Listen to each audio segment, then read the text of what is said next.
On this episode of Lapeef, Let's Talk. Arranged marriages tend to work better for several reasons. One, because marriage is a business. Marriage is a business, and we know that it's a business. Here's the thing: if you look at marriages for people, $250,000 net income, gross income or more, the divorce rate drops to around less than 20%.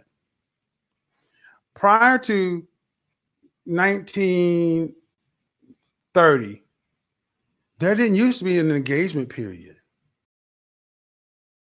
All right, I have a question. Because I listen to you, and a lot of things that you have said that women need to, especially that the older women, to teach the younger women about the mistakes that they've made. Mm-hmm. And what I'm seeing is that, the few of us that are really coming out and being completely or trying to be completely transparent, the pushback is, why in the world should anyone listen to you? You not married. You ain't got nobody, and you know what I'm saying? And it's not that I am or anyone is telling you how to be married or sustain a marriage. It's women that are coming up that saying what not to do and to teach women how not to mess up once they've had. But the pushback is always, well, you're not married and you ain't got nobody. Why would anyone listen to you? And I know that that's something that you've gotten pushback on, because, of course, people say, well, he's divorced. Right. So why should anyone listen to him? Is that something to, like, strong language for them to negate truth? Well, it's disingenuous. And I addressed this when I was on Vlad TV. We didn't say that to Steve Harvey, who's been divorced 3 times. Mm-hmm. We don't say this to people who give us advice that we like. This is just another way to deflect the conversation. And the notion, here's the thing. If it always comes down to the only people who can give me advice or say anything to me is the people who are living. You hear this notion. I'm not going to take relationship advice from somebody who's not in a successful relationship. But then you also hear the same thing. A person that's in a successful relationship has only been in a relationship with that one person. Most of these are bad faith, disingenuous arguments. It's to continue to do the same thing over and over again. I get it every day. I've been married for 17, going on 18 years, and they don't hear from me either. So it don't make no difference whether it's you, whether it's me, or it don't matter what the background is. If they don't want to hear it and they coming into it with bad faith or a bad faith argument, they're going to find a way to make it wrong. See, one thing I would say, Courtney, is a lot of women are going to come at you because you're trying to do something different in the second part. And see, that's intimidating for some women, because it's like, well, if she's trying to do something different after not having it work successfully, and it works, what does that show? That shows that what? Growth. They could have chose to do it too, right? See, that's what people really don't like about this thing. They could have chosen to do a different thing as well, but that means they would have to do the work. And most folks just don't want to do that work. They just simply don't want to do that work. That's why I don't really worry about those kind of conversations. And here's the thing.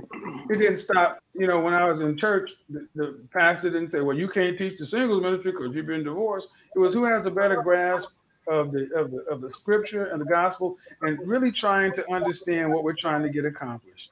That's really what it came down to. It's all about the message. That's it. Yeah. Hey, Kev, I got a question for you. Go ahead.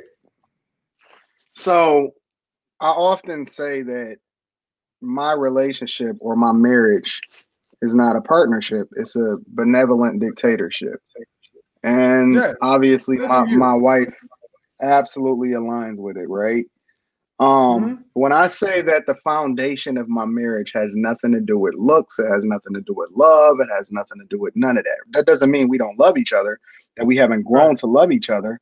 But like all 3 of my brothers, I don't have any sisters. All 3 of my brothers married successfully, married early, never got a divorce. All 7 of my uncles on my mother's side, 2 on my father's side, all successfully married, never got a divorce. And they all operate the same way, right? We groom like this. And this is the way we was always taught, so on and so forth, right? People are having a difficult time with the idea that we don't look at the foundation of our relationship is not based off of love, but we often look at marriage from a business perspective as far as how we operate in it and how we approach it.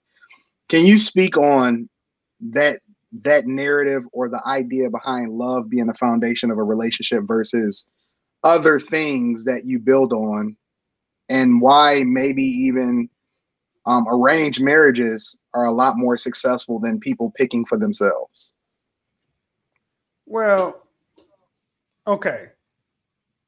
Arranged marriages tend to work better for several reasons. One, because marriage is a business. Marriage is a business, and we know that it's a business. Here's the thing. If you look at marriages for people, $250,000 net income, gross income or more, the divorce rate drops to around less than 20%. Prior to 1930, there didn't used to be an engagement period. What's the purpose of an engagement? To sell diamonds, to get people to give money.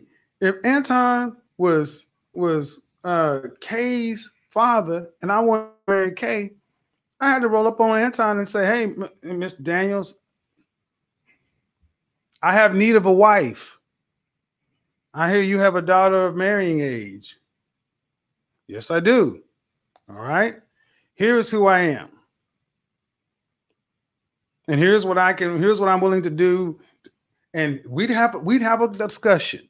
How you going to provide for my daughter that I've kept in a certain way? And I'd have to end up, whether I paid you a dowry or when agreement, we'd make an agreement, and Anton would say, you have permission to do what? Court my daughter. Then I'd roll over to Kay and I'd say, hey, Kay, how you doing? Met your daddy, and under the protection of your daddy and under the watch of your women in your family, we'd sit there and play with your Madagascar bugs and carry on. And we do all that stuff. And we'd walk and we'd talk and we would sip lemonade and we would do whatever we would. Yeah, we would do. I listened to him screech, and I understand that's a German cockroach versus this one. That's really not a cockroach. That's a water bug. This is a big roach. Okay, and then you'd be like, okay, Father, he seems to be acceptable. And she'd say, well, my daughter says yes. This still happens in the Middle East to this day. An arranged marriage, the woman still gets to decline yay or nay. And if she says yes, I've consulted with people as much as last week about this. Straight up, people from the Middle East consult with your boy. And then we'd gone down. We would be a big engagement. We'd make a ceremony, jump broom, and get the hell on. There would not be an ounce of love between Kay and I. There'd be some like. We would kind of know what each other looked like.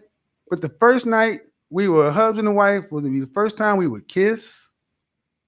It would be awkward first time starfish sex. It would be probably really short and awkward. And then she'd get up and she'd go do the things she was supposed to do as the woman, and I'd go do the things I was supposed to do as a man. And eventually we would find a way to get into a groove.